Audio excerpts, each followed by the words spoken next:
all is right with the world because it was fight night last night, and oh my goodness, everyone delivered. Everyone delivered. Some more than others, but I'm content with this kind of thing. We had four actually major events that happened tonight. I'm gonna go through all of them very quickly. Actually, no. This is my show. I forgot I'm not even on TikTok. I'm on YouTube right now, so I can go through them as long as I want. But we're going to go through them. We're going to talk about how I feel about every single one of them, break them down, get the highlights, get the lowlights, and come to a consensus on was this a great Saturday? I'm going to spoil it for you. Yeah, it was. Welcome to the second episode of the Knockout with Niles. Now, same showtime, baby. And we're back with another episode of the Knockout with Niles Nassim. Listen, cinema. That's all I can say about this Saturday. Cinema. What a great time to be alive and watch fights, okay? And since we're talking about being alive, let's go live to UFC 325 as Alexander Volkanovski got the job done against Diego Lopez. There's levels to this, ladies and gentlemen. That's why he's the greatest of all time. He's the greatest featherweight of all time. We told you this. I told you in my prediction, I didn't see anything from Diego Lopez that suggested that he could beat Alexander Volkanovski. They just didn't. We saw what happened in the first fight, okay? I saw what Diego was doing in between fights, the John Silva fight. I didn't see any progression that was like, that guy could beat Volkanovski. Volkanovski is a tank and a computer. He goes, collects data, comes back better. You saw that in the Max Holloway trilogy. You saw that there. Volk won the first fight. Won the first fight, okay? That second fight, it was close, but I definitely think Max won. He got the information and actually routed Max in that third fight. We know how this goes with Volk. He never sits there and he doesn't just stay stagnant. He always evolves. And what I loved about Volk is that his footwork is so tricky. Diego Lopez really couldn't stand in there and engage. He couldn't really engage or really start and initiate those combinations and those battles within the trenches because Volk was moving so very much. He's really popping that jab, just like the first fight. Whenever Diego got too careless and too reckless, Volk was always hitting him with those counter and check hooks. Volk was putting on a show, tagging him with the leg kicks, okay? Adding in the ground and pound, adding in the submission game. One of the things I like about Volk, too, is his ability to get himself out of uncomfortable situations. His training with Craig Jones has truly paid off in a myriad of different ways. And there were a lot of times where Diego had him in uncomfortable positions, where Diego would try to take the back or he would try to mount him, and Volk would just find a way to slip out of it, regain top control, and just play around. Really, it was 5-0. You might, because most of the judges had 50-45. I think one judge had it 49-46. But hey, I didn't see a problem with that. I think Diego did the best he could, but I think Volk is just a stylistic matchup problem for him. And the only way he's going to beat Volk is if he just slows down, if Volk slows down. But I don't think that's happening. Volk isn't retiring anytime soon. We'll see what happens. You're probably going to get him against a Mozar Evelev or maybe a Lerone Murphy. Hey, if Ilya takes too long to come back to that lightweight belt, maybe put him against Justin. I think he beats Justin. Hey, I'm just saying, I want Volk to have those two belts. Okay, I want Volk to have those two belts.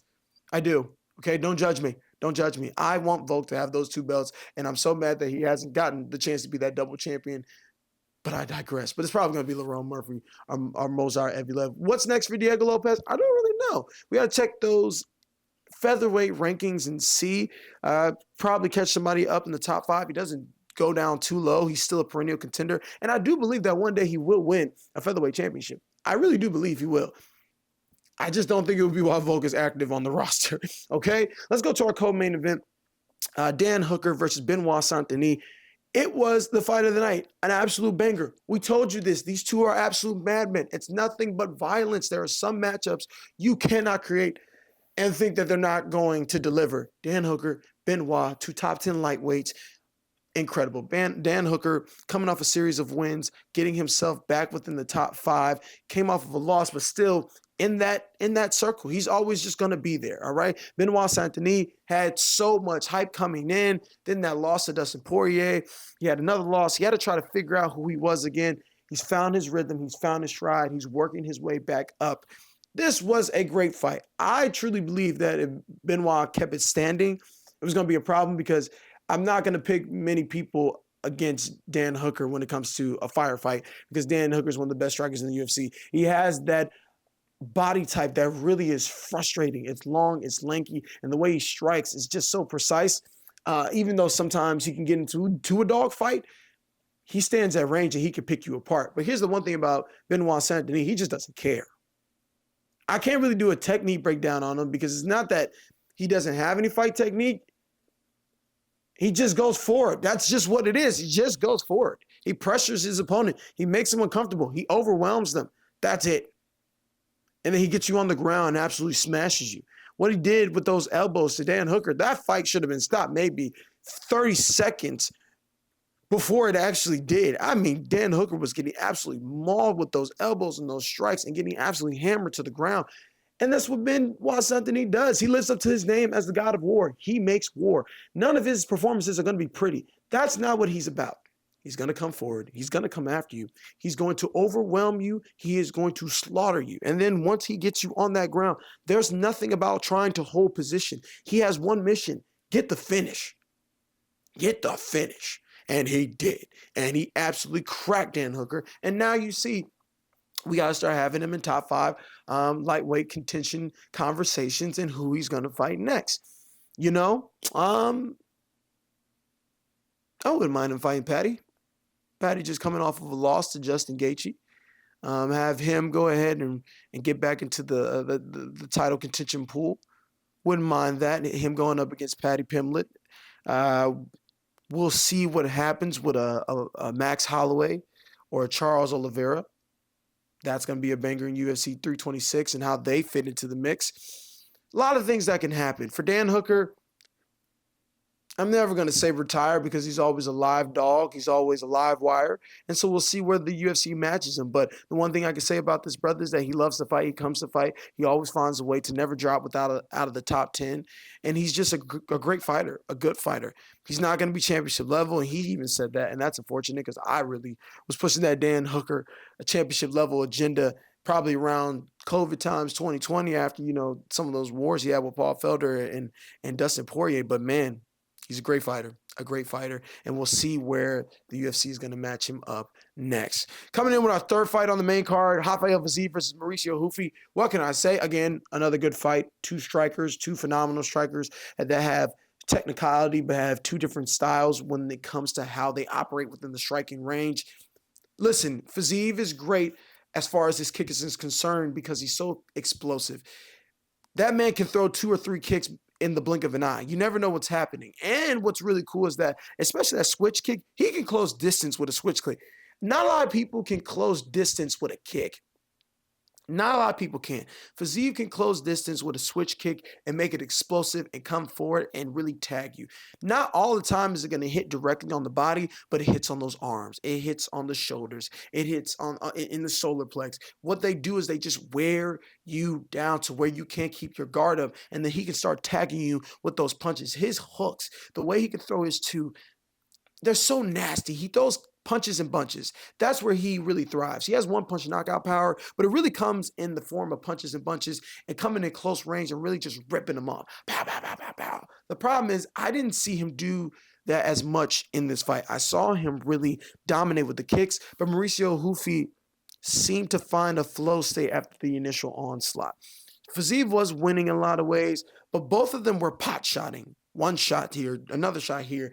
But Mauricio seemed more intentional. That jab was like a lightning rod, getting through the guard of Fiziev and just clacking him and hitting him and hitting him and hitting him. To the point where it stunned Fiziev. It really took its toll. It stunned Fiziev. Hufi was able to get that jab and then come over there with that counter two, hit him straight on the jaw, put him to nap town, and knocked him out.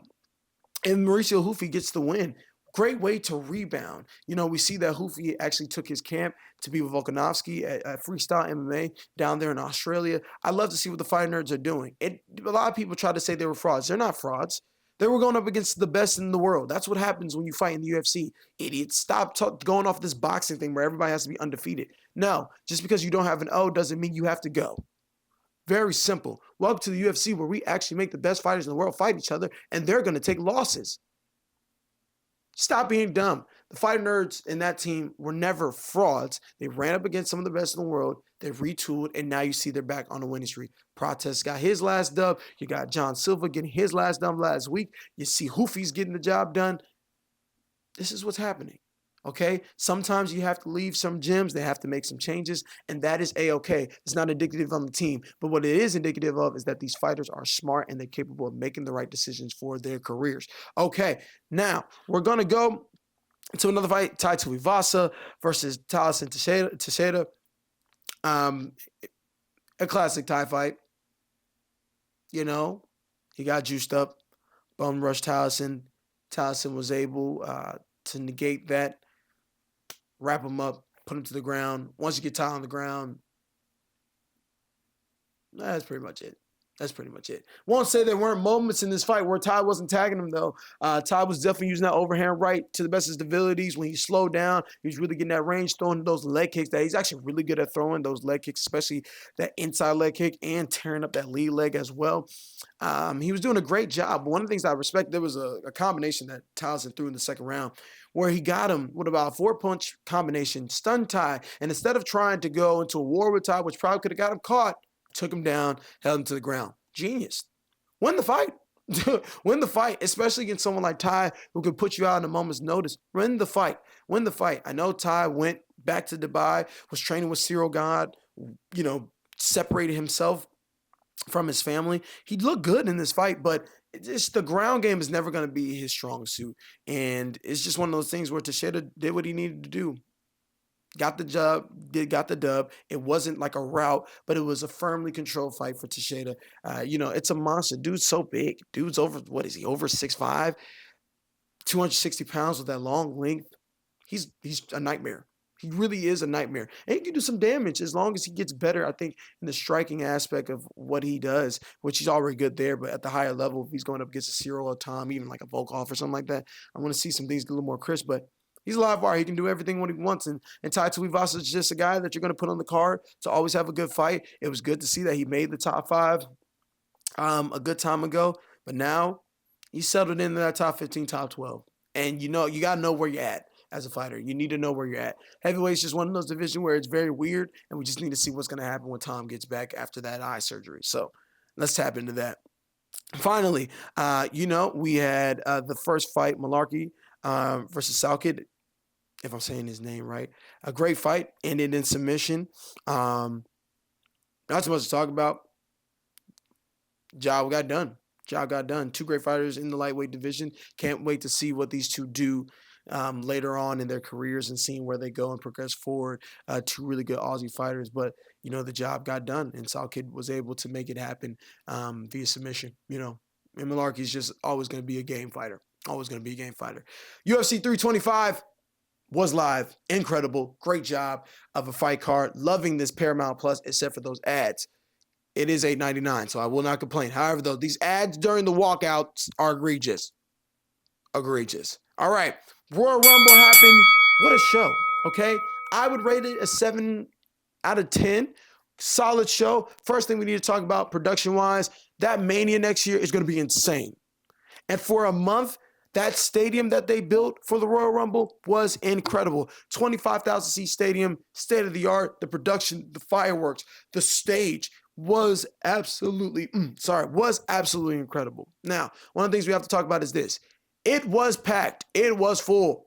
People said it wasn't, but it was. The one thing I do think they're going to have to get rid of for WrestleMania time is simple, those doggone lights in the crowd. They look cool, but they also made that arena look absolutely empty. The only way I knew that the arena was packed was during the AJ Styles, where they were standing up after that match. When Roman won, you saw them actually stand up and everybody go crazy. And when the spotlight would hit certain areas, it was packed to the brim, but those lights were throwing me off. But if this is only half of the production, like they said it was going to be for WrestleMania, oh my God, WrestleMania is going to be insane. And the 2 p.m. WrestleMania, I don't mind that. I don't mind that at all. Okay. All right. We're going to go into the Women's Royal Rumble. That's probably the best Women's Royal Rumble I've ever seen. So many storylines were absolutely cooking in that with Charlotte, Alexa, Kairi Sane, Io, and Asuka was great. Raquel throwing out Rhea Ripley. Last Legend was just absolutely a monster putting in work. By the way, I just want to tell you, to all the people in Saudi Arabia that were calling her overrated, I don't know what stick is up your behind or if your head is up there, but you probably want to get it out of it. Because that crowd calling her overrated, I'm not one to always bring in race and everything, but you know what that was, and that was stupid. And because it was the women, you just decided to be absolute a-holes. Please stop. Stop it. Lash is not overrated. She's incredible, and she put on the performance of a lifetime in that Rumble. Get your eyes checked.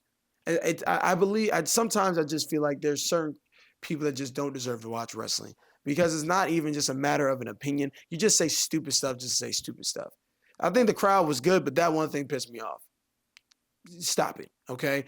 But I thought it was absolutely incredible. Brie Bella came back. It was good to see the Bella twins reunited once again. I'm just hurt though there was no Bianca. I was waiting for Bianca, and when Tiffany's music hit, I was hurt. No disrespect to Tiffany, but I just want Bianca. Somebody's lying about that injury. That injury, it's more than just that finger. Something's up. And we need Bianca back. And I need her to be fighting Jade at WrestleMania. Very simple. But the right winner, and the winner I picked, Liv Morgan, happened. And I'm so glad that she won because she's always been in the top 3 or 4 for the past 3-4 years, whether it's the Elimination Chamber or the Royal Rumble. She can hoop. She finally has that character now that you all can believe in. She is as good as she says she is. She is wonderful on that mic. And the fact that she eliminated Raquel, I think there's a story to tell, and it's very simple. Have Raquel beat Stephanie Vaquer, or you have it be a triple threat at Mania, and you have Liv win. It's a beautiful story. It's a great story. Very simple. Very simple. But I did like it, though. That Women's Royal Rumble, the in-ring action was incredible. Sol Ruka, Kalani Jordan, JC Jane, Kiana James. They don't show that on SmackDown. They don't show that kind of side of her on SmackDown. Great, great Rumble, in-ring action, storytelling, pacing. The final spot with Sol Ruka being dumb and going for a soul snatcher off the top of the ring, outside on the apron. Tiffany eliminating her, and then Liv catching her with an oblivion off the turnbuckle. Grabs. All right. Next, we have AJ Styles versus Gunther. A really great match. Gunther wins. I'm pissed. I just wish AJ Styles wasn't retiring. But we were watching his retirement tour the whole time. We never knew. But I think that's how he rolls. I don't think he wanted a big retirement tour like John Cena. But doggone it, I did not want AJ Styles to retire. I did not want him to lose against Gunther. I am sick to my stomach. I thought he should have beat Gunther, but he didn't beat Gunther. And Gunther collects another legend on his scorecard. Now, here's the thing. I don't think AJ Styles is actually retired from wrestling. I think you're going to see him in either TNA or AEW so that he can get some final matches against some people in the locker room that he really wants to, tap in with and put on some bangers. I would love to see him in AEW because some of the matches he can put on are insane. An Ospreay, an Omega, a Swerve. I mean, a Joe. He can just run the gauntlet again. But when we talk about AJ Styles, I'll take the time to say this. This is the greatest in-ring performer of all time. And you can say Shawn, you can say Eddie, you can say Kurt, you can say Brett. There's a lot of people that you can put in this.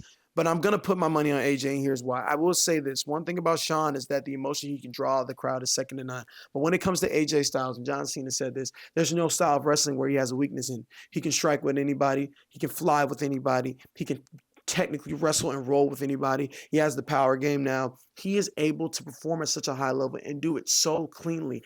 When you don't understand even just the matches he can put on now, where he's not doing spiral taps anymore, and the 450, the springboard 450s are once in a blue moon, or the shooting star presses, or the crazy poison ranas and different things he was doing back in TNA and different things like that. The mere fact that he can do this stuff and still put on great matches right now shows you just how good he is. The match against Shinsuke was a beautiful love letter to wrestling, and even the match against CM Punk was great, and what you saw against Gunther was good too. I like at least that he passed out and not got tapped out like John Cena. But this is the greatest in-ring performer of all time, and he has one of the greatest wrestling careers of all time, irrespective of just WWE. AEW, I mean not AEW, a New Japan World Champion, TNA World Champion. He's been World Champion across all the Indies and across all the world. A WWE, a two-time WWE Champion. You know, a Grand Slam champion. If I'm not correct, if I'm correct, yeah, he's a Grand Slam champion.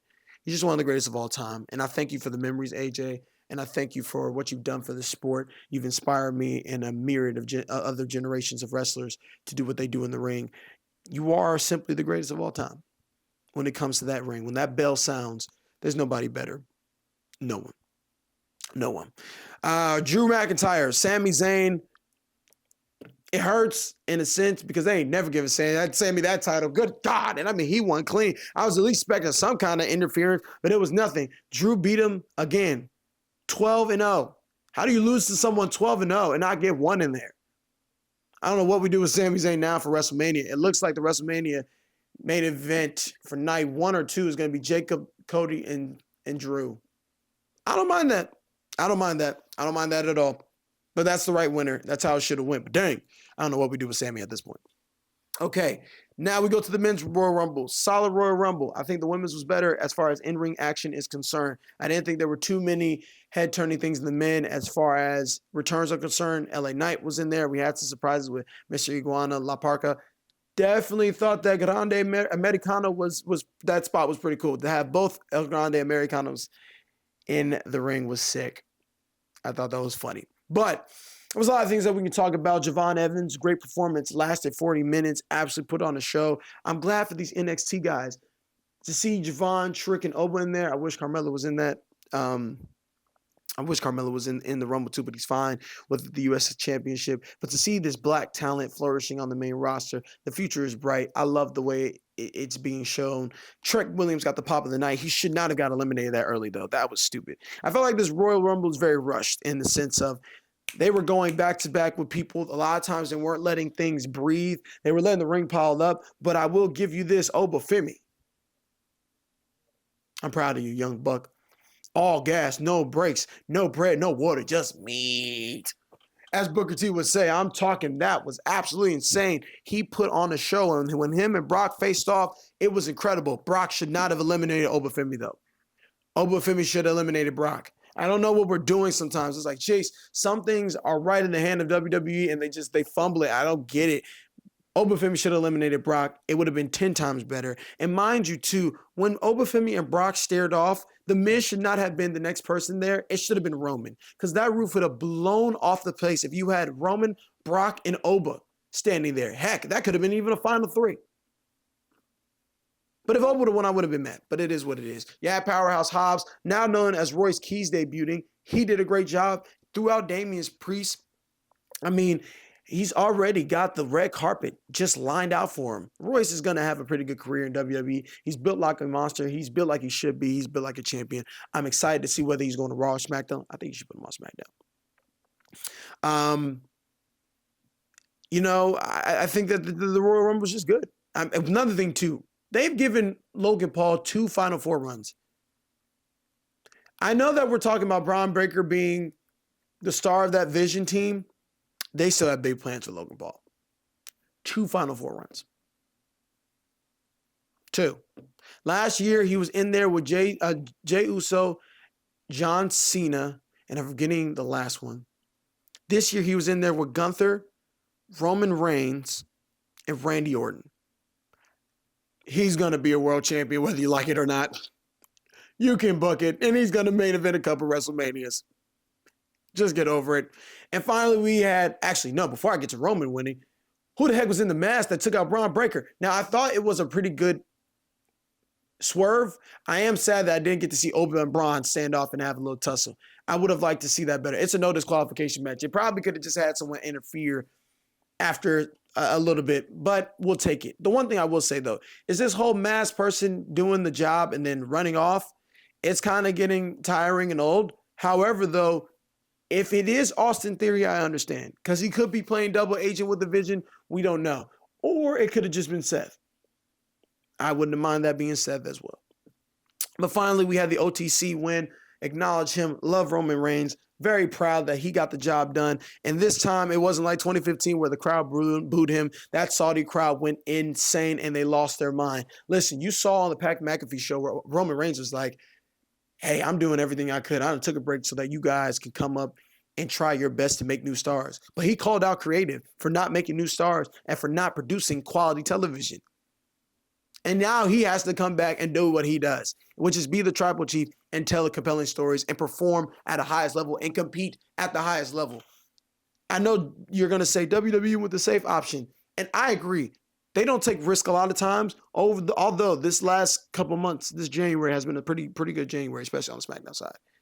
They don't take risk, but I don't think they needed to take a risk on this one. I think Roman was the right winner. You could have had Oba, I think Roman or LA Knight, but I do believe Roman was the right winner to get the job done. Roman was the right winner because there's going to be some resetting that needs to be done, and it needs to be Roman and Punk main event, unless they let Finn beat Punk at Elimination Chamber. A man can drink. All right, Royal Rumble just closed. We want to go quickly just to talk about AEW Collision because that happened last night, but all the other stuff was happening. But I will say this, though. Tommaso Ciampa just won the TNT Championship. Absolute cinema. On his first match, I mean, good Lord. Tommaso Ciampa carried that black and gold. NXT him, Gargano, Adam Cole. And it sucks to see how things haven't panned out on the main roster, all these years later. But it's good to see him go where he's appreciated. I'm glad he can finally wrestle side where he can go ahead and return to that Psycho Killer form and really start putting in work. First of all, Mark Briscoe is a great wrestler. Mark Briscoe, we don't give him credit. The brother can hoop, and he gives people their best matches. And that match was incredible. If there was a person to drop the title to, I think Tommaso Ciampa is a great person to drop the title to. And now you're probably going to get a Kyle Fletcher and Tommaso Ciampa feud. And I don't think you understand the level of grabs that's about to occur. I don't think you understand just how sensational it is about to be when you see Tommaso Ciampa and Kyle Fletcher go at each other. They're going to beat the absolute crap out of each other. There's nothing going to be pretty about that match. And that's why we love it. I'm glad Tommaso is in AEW. I'm glad AEW is a thing. I'm glad that it allows wrestlers to have more variety and it helps the market. Congrats to Tommaso Ciampa. Congrats to Tommaso Ciampa. Finally, Teofimo Lopez versus Shakur Stevenson. Yeah, just BTA. 11 rounds to 1. Not much to tell other than Shakur really, he's like that. He's like that. He's beating those running allegations too. He came forward in this fight. He was putting on a masterclass. You can't say he was trying to be boring or running on this one. He did what he had to do to beat Teofimo. Great fight. Great fight. No, I take that back. Horrific fight. It wasn't a great fight. It was a great performance. Great performance. Great performance. 11 rounds to 1. And I think that Teofimo is always going to be a good fighter. A great fighter. But there's just levels. And there's elite fighters. And Shakur is just elite. And I like to see where he's projecting on his career and his run. If he can have more performances like this, where he's going forward and it's not seeming like he's just trying to have distance management, he can be a big star, man. And we got to see what he does. Is he going to go up to 140? Is he going to fight Conor Benn? Like he called him out in the ring? I don't think so. Because I don't think Conor Benn's going to go for that rehydration clause. Or he's going to go back to 135. I think he said if he doesn't get any big fights in these upper weight classes, he's going to go back to 135 because that's the way he's most comfortable in. And I think that's true. But we'll see what he has. But I get my hat to him. Great performance. Masterclass of performance. He's a beast. But ladies and gentlemen, what a Saturday night. So much to cover. I need a nap. I really do. But man, thank you for joining me on this episode of The Knockout. We're going to have another one coming up because we just have more stuff coming down the pipe. Be sure to check in because we got Monday Night Raw to review, AEW to review, and we got to go ahead and preview UFC 326 between Oliveira and Max Holloway. That one hurts my heart. I don't know who I want to win. Ooh, we'll see you then. See you on the next one. I love y'all. Y'all get up on out of here.